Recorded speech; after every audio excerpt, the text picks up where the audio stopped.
even the best staff in a state-of-the-art facility, you're still only as good as your mechanics can be if they can't find keys and they can't find vehicles. So the faster they can find the key and the faster they can find the vehicle to do the work to it, the more business obviously you can turn, the more money you can make the department. Everyone's happy, right? Well, that's what Passport BMW was struggling with. They wanted a way to be more efficient, to cut down on those costs, right? To not have to look for misplaced keys and to not have to wander around aimlessly looking for misplaced cars, right? If the car can't start or you can't hit the alarm, you're just wandering the lot kind of looking for where it should be. Well, we figured out a way to solve that problem. Let me show you what TrueSpot's Fixed Ops 360 tool does. What we've done is we've made reusable tags, but not only are they reusable, they're trackable. So you'll be able to see the vehicle anywhere on the lot or multiple lots, right? Or if you have a parking structure, which level it's on and which area of the parking structure. And then when it comes to the keys, same thing. Instead of that paper tag with the little key ring that comes off and gets torn and then you have no idea what those keys are connected to, why not something a little bit more sturdy that's reusable, but also trackable? Any member of your staff can pull up, search a specific tag number, they can see the location of the vehicle, and then they can see the location of the key so they can get the key, get the car, do the work, turn that piece of inventory. Now, how does this work?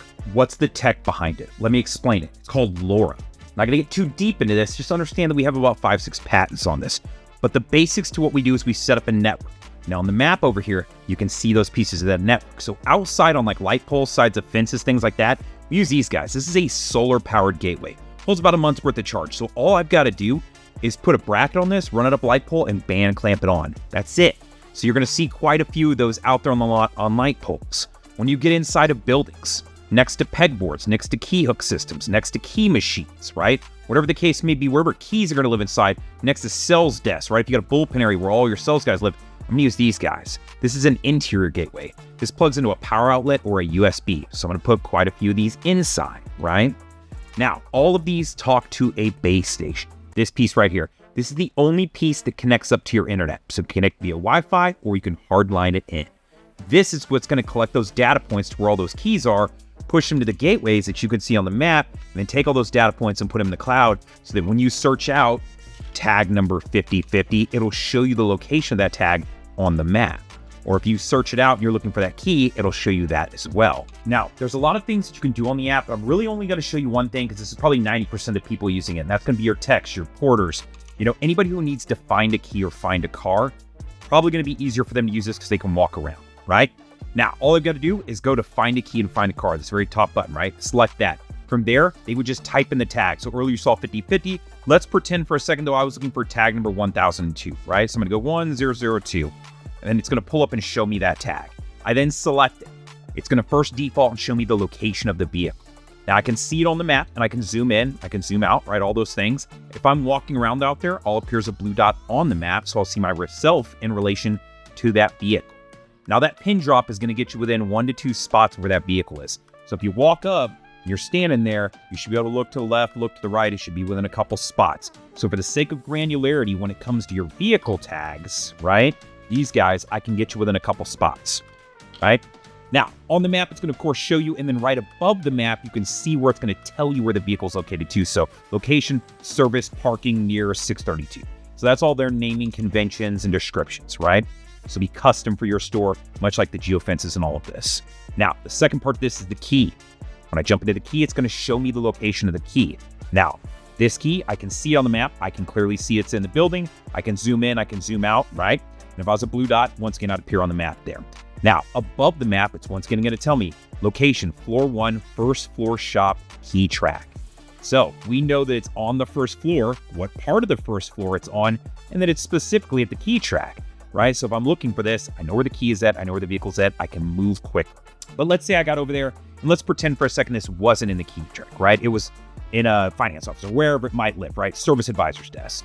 When I get over there and I get close to it, the button up here, you can see it says find a tag. Now, if I need to find that tag, there's a couple things I can do. I can select that. When I do, you're going to see this screen appear. So 2 things are going to happen. This screen's going to appear, a white ball is going to appear there in the middle. And then as I start to walk closer to that tag, the white ball will move down to the bottom. And if I walk away from it, that white ball will move up into the top section, let me know, hey, you're going the wrong way. In addition to that, there is an LED that lives inside of this tag that will start flashing when it goes into this mode. Meaning, that if I'm standing there in front of a board of a bunch of keys, it would flash and I go, oh, it's that one, and I could grab it off the board. So understand that you have a couple different indicators here to help you out. So for the sake of keys, understand that I can get you within 1 to 2 feet of the location of a key. So here's the desktop dashboard, lm360.truespot.com. You'll have as many logins as you need. Anybody can access the desktop dashboard or the app. Now, when it comes to this is where I can view multiple vehicles at once. So typically, a lot of my management teams are going to want to use this. I can obviously look at every single vehicle that's on the campus, and I can hover over different regions. It'll tell me, hey, you've got 16 vehicles on the first floor, and I can click on that, and it'll show me all 16 vehicles on the first floor. Show me everything that's on the second floor. You got 2 vehicles that are on the second floor. Here's your tag numbers, tag number 1043 and tag number 1018. So I can look at every single vehicle at once, or I can jump over and look at every single key at once. This becomes powerful because at the end of the night, if I see keys that are floating out on the lot, much like this guy right here, I may want to get somebody to go get it. And I can hover over it and it'll tell me what tag number that is, or I can click in the geofenced area and it'll tell me as well. So tag number 1051, I could grab a porter and say, hey, put this in your phone app, go find this key and get it for me. I think we left it out on the lot. So this way keys never get left in cars ever again, right? It's not a thing anymore.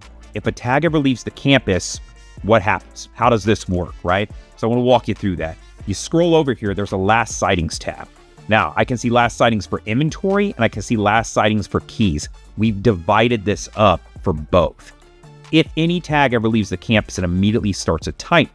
And as it grows in time, it'll move down through these. So 0 to 4, 4 to 24 hours, 24 to 72. So at any point, you can come in here. If you see one in there, you can click on it and it'll show you anything living in that tag area, right? For what's been gone for an extended period of time. This becomes very helpful. Not only can you see this, but you can also set up alerts. So if you want specific staff members to receive alerts when a car has been gone for more than 8 hours, great. All I got to do is come into the back office, select the user, come down here and go missing vehicle alerts, turn on the tab. They'll now get an email each morning about those vehicles so they can check on them. If you want that to be set to custom times, no big deal. We can set that up as well. Now, if an employee accidentally takes a key with them and goes to lunch or goes home, understand that their phone can work as part of our network. All you'd have to say is, hey, Justin, will you do me a favor? Will you just open up the TrueSpot app real quick? When I do, it turns on the location services and it can work as part of that network and ping a set of keys off the campus. So if something ever goes home with one of your staff members, before you start freaking out, shoot them a text, ask them to open the app, it'll ping it off the campus. You'd see it and go, okay, we just need to get it back to the campus. Or if you wanted to go drop off a vehicle at a third-party vendor that you don't use that often, that doesn't have the network, no problem. Drive over there, open up the app, ping the car and the key over there, and then put in a note. Now, with that said, understand you can add notes to any tag number. So tag number 1150 right here, come in here and add a note. So maybe if it had a dead battery and I wanted to let my porter know to go jump it, cool. Why don't I come in here and then go find my porter, Doug, maybe, let's say, and submit this. Now Doug will receive an in-app notification and the desktop dashboard letting him know this has a dead battery. He might need to go charge it. Or you're letting that staff member know that, hey, you're gonna have to push this car into the bay. Now, if you ever want to tag something that's not a key or not a car, understand you can do that. You could order some of these extra tracking tags and put them on specialty tools, right? The big trickle charger that you roll out to charge cars. Maybe you want to the little portable ones that, you charge the car, you put it in the trunk, and then you forgot where it is, and then nobody knows where it is. Why not track that item, right? If there's a specialty tool that you want to track, understand you can do that. And if you do, those will live into this manual entry section right here, so you can kind of divide those out from the rest of your items. Now, the last piece I want to talk about is reporting. Do we offer it? Absolutely, we do. We can create custom reports if there's something specific that you want. Here's an example. If you wanted to see tags that hadn't moved, meaning the vehicle tag has just been sitting there stagnant, hasn't moved in however many amount of days, you can pick that amount of days. I can move this toggle to 1 day, I can go to 2 days, 3 days, 4 days, I can keep going on up and see vehicles that haven't moved in, let's say, 6 days. At that point, I may want to look at these and go, what RO is tag 298 connected to? Why is this vehicle not moved in 6 days? Is it waiting on a part? Is it waiting on a customer approval? Or have we simply forgot about it, right? Or maybe it's just sitting there waiting to go back to the customer. I want to know, I want to make sure nothing falls through the cracks. Here's a custom report that we can generate for you to where you could see any tag number and determine an amount of time and see how long they've been sitting for. So if you want to know vehicles that have been sitting for 6+ days, great. If you want to know stuff that's been sitting for more than a single day, all right, here's a list. And even better, you can take this and search out specific zones. So if you only wanted to look at a specific region like the PDI shop and say, hey, what over there has just been sitting, you can define these areas, right? So it doesn't have to be the whole dealership. You can pick and choose and create this custom report. So if you're interested in tracking keys or cars or keys and cars at your service department, give me a call, give me a text, give me an email. I'll put my information below and at the end of this video. Now, understand there's a lot of different ways we can use these tracking tags. If you want to track through a recon process, we can do that. You want reporting related to that? I can do that. Maybe you want to track on the sales side, right? Hey, I want to track my new car keys and my used car keys and my cars, and then I want to know when things are being test driven, for how long, and what's being driven. I can do all kinds of different stuff. So give me a call, give me a text, give me an email. Let's set up a demo. Let's talk about your store, and let me get you pricing. Let me put this in front of you. Let's figure out if this makes sense for your store.